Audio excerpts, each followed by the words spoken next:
Madudes, we are back dito sa site. Magsa-site update ulit tayo habang hindi pa bumabalik yung ating mga workers from their Christmas and New Year vacation.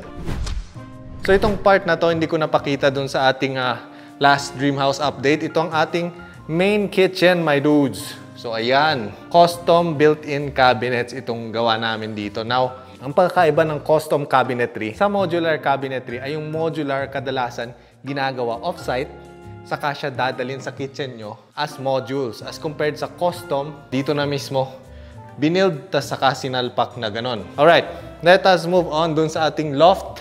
Wala masyadong pagbabago. Naglagay lang kami nitong felt back wooden slats. So kung titignan nyo yung likod niya, felt. And then meron siyang mga wooden slats, kadalasan MDF lang to. Ang pagkakaiba nito sa WPC na wooden slats ay mas sound dampening ito.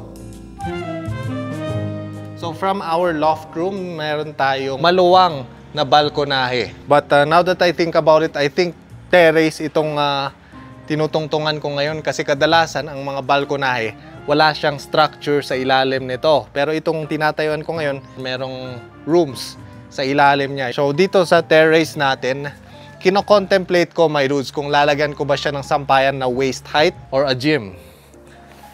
Baka next year, Tito Oliver nyo, may muscles na. Let's go. Let us move to the 5th floor, my dudes. Dito sa stairs, isa sa mga problems na na-encounter ko ay itong ginamit naming wood. So the wood we use for stairs ay hardwood siya, mahogany. Huwag yung gagamit ng softwood for your stairs, my dudes, kasi may high likelihood siya na mag-expand at contract. And you do not want that for your stair steps. Magiging creaky or maingay siya in the long run, kaya hardwood. Pero yung problem with mahogany is inconsistent yung color niya. So pag binarnish yan, you can see may light, may dark. Pinableach ko na to para ma-color match. Pero yan na yung best eh. Kahit anong gawin namin, talagang mukha siyang, you know, tiger. Some people like that, some people don't. Para sa akin, okay na. Okay, so dito sa 5th floor, my dudes, sa last video, hindi ko na ipakita itong area na ito. Itong ating kwarto sa pinakadulo ng 5th floor, I'd like to call the room with a view kasi kung titignan natin dito, we have a very nice outdoor view. Yan. And if this balcony is slightly reminiscent of Bilibid, believe it or not, may reason kung bakit meron tayong stainless steel wire mesh dito ay dahil ito yung pinaka-aviary namin for our alaga na burbs. Pwede na silang lumabas. Fresh air. So, yun yung rason kung bakit may ganun. And kung bakit meron ding parang hawla dito sa gitna. Dahil ito yung pinaka-magiging kwarto ng ating mga ibon. Master bedroom. I have something to talk to you about here. A little update dito sa ating master bedroom ay meron na tayong headboard right here. May downside yung may fixed location na yung headboard nyo kasi wala, dyan na lang pwede tayo maglagay ng kama. Kasi pag nilagay natin somewhere else, ano yan? Di ba? Lakaran ng mga ipis. When it comes to beds, kailangan maganda or tama yung orientation niya in respect to other features or parts ng kwarto nyo, especially yung entrance dun sa ating kama. Now, dahil nandito yung pasukan ng ating master bedroom, hindi pwedeng nasa paanan siya ng bed nyo. So, let's say, andito yung headboard, yung paanan nyo is directly nakatutok dun sa entrance ng master bedroom. That is a no-go, my dudes. One ay dahil feng shui reasons. So, sa feng shui, di daw maganda na yung energy didirekta sa paa mo habang natutulog ka. Pero, rationally speaking or in design terms ay hindi rin comfortable na pagpasok pa lang nung bedroom, kita agad yung nakahiga sa kama. Dapat kahit papano ay naka-angle naman ng onte tulad nito. Yan, pagpasok nyo ay hindi agad yung taong nakahiga yung makita nyo. Now, when it comes to bed orientation, hindi rin naman pwede nandito. Nandyan yung headboard natin.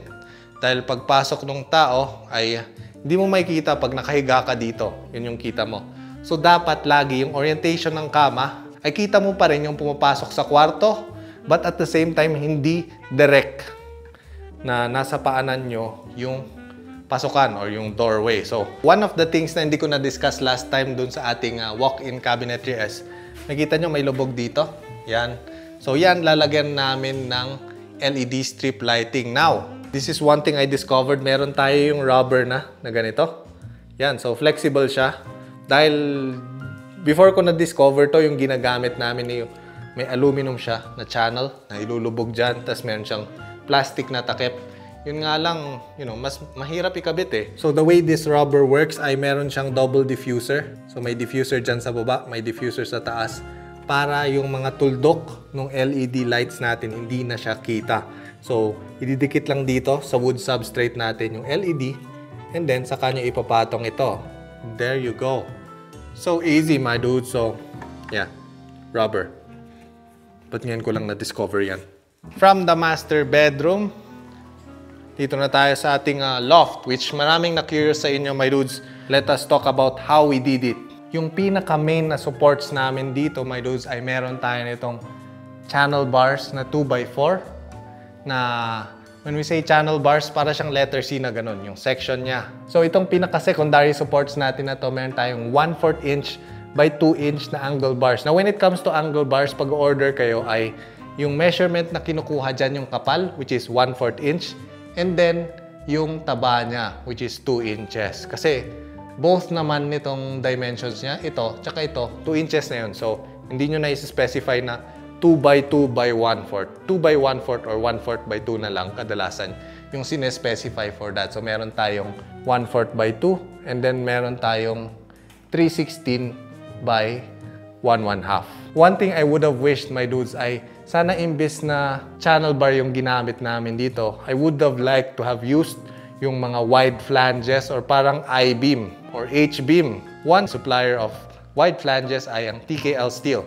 So para sa mga structures na tulad nito, my dudes, pwede tayo gumamit ng wide flanges, which look great sa industrial and modern contemporary na styles. At ginagamit din ito sa mga tulay at warehouses na kailangan maitayo agad. Now when I say wide flange, ganito yung itsura niya. So this is the flange, hence the name. At ito naman yung web niya. Now, pag bibili kayo ng ganito, my dude, siguruhin nyo na i-check yung supplier. It is important to do your due diligence at humanap ng reputable na steel suppliers para sigurado kayo na tama at hindi undersized ang ibibigay nila sa inyo. So here, we have 2 samples ng wide flange, and to the untrained eye, mukhang parehas sila. Well, you are wrong. Mas mabigat itong isa. Pag magkatabi sila, it is fairly obvious which one is the, mas malaki. And aside from that, may labels na rin ito just in case, hindi ko ma-determine which is which. So, titignan natin yung labels. This one is WF8 by 18 and this other one is WF8 by 21. What do those numbers mean, Tito Oliver? So, meron tayong handbook na pwede natin tignan to see the more detailed measurements na nakaayon sa mga labels na yan. But labels can be deceiving. Anyone can just slap a random label to a random bakal and na-confuse na tayo. So, tuturuan ko kayo, my dudes, paano i-verify kung tugma nga ba yung labels sa mga bakal na binibigay nila sa inyo. If we look closely sa labels, makikita natin na pinagkaiba lang nila ay yung last number, which is ang bigat ng bakal. So for example, itong isa is 18 pounds per linear foot. So kada isang talampakang haba, pag pinutol natin at tinimbang, it should be 18 pounds. So itong isa naman, pag pinutol natin yung same length, ay 21 pounds dapat siya. Now, sa site, wala naman tayong pantimbang ng buong steel beams. The fastest way is to just measure. So yung unang gagamitin natin, ang pinaka-accessible, itong tape measure. Sukatin natin yung tangkad nitong wide flange. Ayan, around 8 inches yung tangkad niya and 5 1/4 or 5 1/4 inches yung kanyang width. So tama yung ating mga dimensions. Now, sukatin natin yung kapal niya. Pwede tayo gumamit dito ng metro, pero mas accurate pag gagamit tayo ng caliper or better yet, a micrometer. So as we can see, around 10.485 yung kanyang flange thickness. Tapos around 6.9 mm naman yung kanyang web thickness. So ngayon nakuha na natin yung mga measurements na yan. We can look at the handbook para i-cross-reference yung thickness ng flange at web sa corresponding na weight niya. By the way, maglalagay ako ng link down in the descriptions below, my dudes, for the handbook tabulation para pwede nyo rin i-check for yourselves. Now, at first, nakakatakot itong table na ito. Don't worry, natakot din ako nung una ko itong nakita. But you know what they say, you only fear what you do not know or understand. So, let us understand it together, my dudes. So, dito sa label ng sinukat natin, it says 8 by 21. So let's look at the table. First column ay ang standard size niya, followed by the commercial size, which indicates yung section depth in inches, which is 8, followed by flange width, which is around 5 1/4. Then yung weight niya indicated by the hashtag or pound sign, which is 21. So yung thickness na nasukat natin ay 6.9 mm. And if we look at the table, it says 6.4 mm, meaning mas makapal pa itong nasa atin na bakal. Now, for flange thickness, we got 10.485 mm, which sa handbook, it says 10.2 mm. So, our measurements are really close. So, as long as yung sukat natin ay less than 1 mm ang discrepancy, we're all good.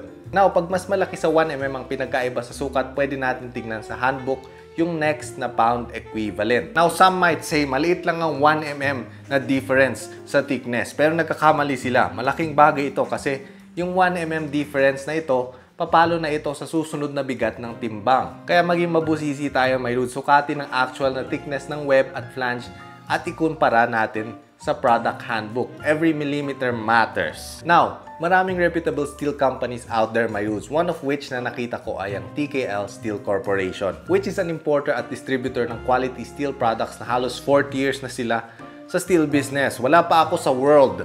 Bakalists na sila. They have a wide range of quality steel products with competitive prices and goods din yung kanilang customer service, which i-assist nila ang customers every step ng pagbili at pagpili. So pwede kayo mag-request ng warehouse visit sa kanila para makita yung products na ino-offer nila at pwede din kayo mag-request ng actual thickness at dimensions na may kasamang actual pictures ng mga products nila bago kayo bumili. Matindi din yung quality control nila, my dude. Sinusukat nila ang mga papasok at palabas na products nila para siguradong tama yung matatanggap nyo na items. Now, they also provide meal certificates, which is basically a document na nakasulat yung specifications nung bakal, which is very important, my dudes. Also, pagdating sa delivery, wala na kayong problema. May at least 40 in-house trucks sila, kaya mabilis silang nakakapag-deliver. Pwede rin kayo mag-request ng boom truck at no additional cost para sa pag-unload ng 6 or 12 meter length na items. Aside from that, TKL Steel also has cutting services for wide flanges cause not everyone is born as strong as me na kaya putulin yung bakal with his bare abs. So kung kailangan nyo ng wide flange or any structural steel products, check out TKL Steel para sure kayo sa quality at walang daya sa sukat. Now, one of the things na na-discover ko sa internet, my dudes, na kinopya namin para dito sa aming bahay ay itong screen. So, it looks like an ordinary screen. So, usually, ginagawa namin awning siya na bumubukas din na ganon. Yung problem with that ay pag binukas mo yung awning, nakaharang na siya, tapos gaganong ka, susungkitin mo yung worry no more dahil meron kami nito. Oho! Sliding na siya. Wow! Yan, oh. Oh! So, magsaslide na lang siya pataas, tapos pag di mo na ginagamit, just put it down. Hopefully, may matulungan din ako sa inyo na ng problema paano lagyan ng screen yung inyong mga awning windows. Yung dating ginagawa, my dudes, meron siyang maliit na parang portal or butas na yun yung bubuksan nyo, tutulak. Honestly speaking, di siya aesthetic. Pero this one, malinis tignan, my dudes. Okay, so nasa roof deck na tayo, my dudes. Ang ating 6th floor sa bahay na ito. Well, technically yung loft yung 6th floor, pero I would like to call this roof deck. Yan. And nakita nyo tong hinahawakan ko. Square bar, my dudes. Ang slick niya tignan. Originally, yung balak ko dito ay tempered glass sana. One of the substitutes doon sa tempered glass ay ganyan lang. Slick din naman siya tignan. Now, when it comes to strength, matibay siya, my dudes. Tsaka hindi ka naman basta-basta mahuhulog dyan unless sinadya mo. Kasi, you know, above the waist height siya. So, yung sinusundan kong rule of thumb when it comes to railing is as long as mas mataas siya sa center of gravity nung nakatira doon. And usually, yung center of gravity ng tao ay nasa belly button natin. Yan. So, yung belly button ko, mas mababa siya dito. So, there's no chance na, oh no, mahulog ako dyan. Now, one of the future balak namin dito ay magpapa-install kami ng something. Abangan nyo na lang yung content na yun, my dudes. May kakabit tayo dyan sa roof. Guess in the comments down below kung anong lalagay namin dyan. Is it a Christmas tree? We'll never know.